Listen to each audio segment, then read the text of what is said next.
Last night on CNN, a MAGA pundit got absolutely wrecked live on air, and it was glorious. The setting, NewsNight with Abby Phillip. The victim, Scott Jennings, one of Donald Trump's most loyal TV mouthpieces. The weapon? Cold, hard truth, delivered by Parkland survivor and activist David Hogg. As election tensions rise in New York, Trump's talking heads are everywhere, spinning old propaganda and mocking progressives. But last night, that script fell apart when Hogg showed up with facts, moral clarity, and composure.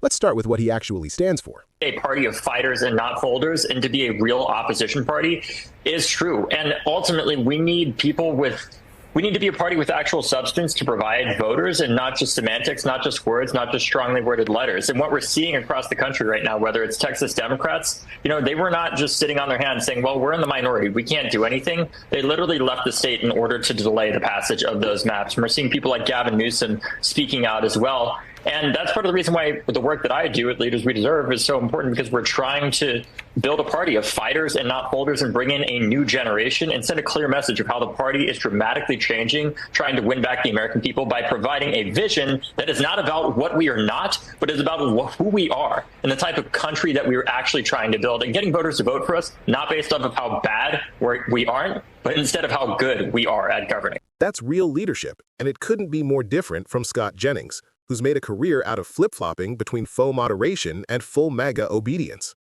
He used to sound like a rational Republican, that is, before Trump called his name from the stage. Are broadly understanding what Donald Trump has done. I think Republicans are broadly understanding the wages of this lie about not accepting the election results. And I think if somebody steps forward and says this is wrong, you ought to just say, you're right, I agree with you. I think for Republican Party leaders, elected leaders, there's really two good rules that they should be thinking about this morning to define the party. One, mobs are bad. Two, Constitution is good.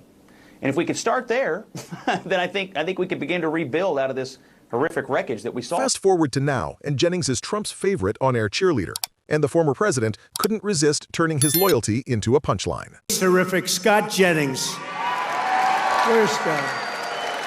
Where are you, Scott? Come here, Scott. This guy, really, I've watched him for years. I don't know him, but he likes Trump. Come here, Scott. Oh, CNN, this is the end of Scott. Who cares? Don't worry, we'll take care of you, Scott. Scott Jennings, really great. Thank you. Michigan. We were flying in here today, and I said, look at these farms. I got to get a farm in Michigan, because when you own as many libs as I do, you got to put a place to put them all. Thank you all very much.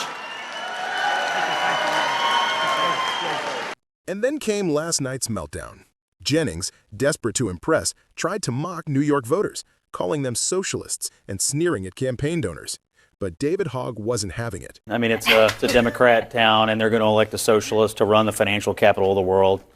I mean, you gave him $300 grand. That's interesting. That's probably the only 300 non-Islamo Marxist grand that he got. I saw Linda Sarsour today bragging about all the money that's coming from all over the world. So for their elections in New York. Look.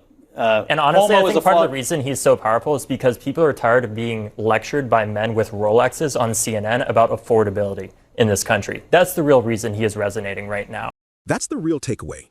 While MAGA pundits cry woke socialism, young progressives like Hogg are talking about jobs, housing, and democracy. Jennings came to mock and left looking like the caricature he's become, another Trump echo chamber in his suit. The GOP is out of ideas. Their message is pure outrage. Meanwhile, a new generation of Democrats is showing what real conviction looks like, fighting for truth, justice, and a future that actually works for working people. If you believe America deserves leaders who fight for people, not billionaires, don't forget to follow the channel, turn on the bell, and drop a comment below. Because one thing's clear, the next generation isn't backing down.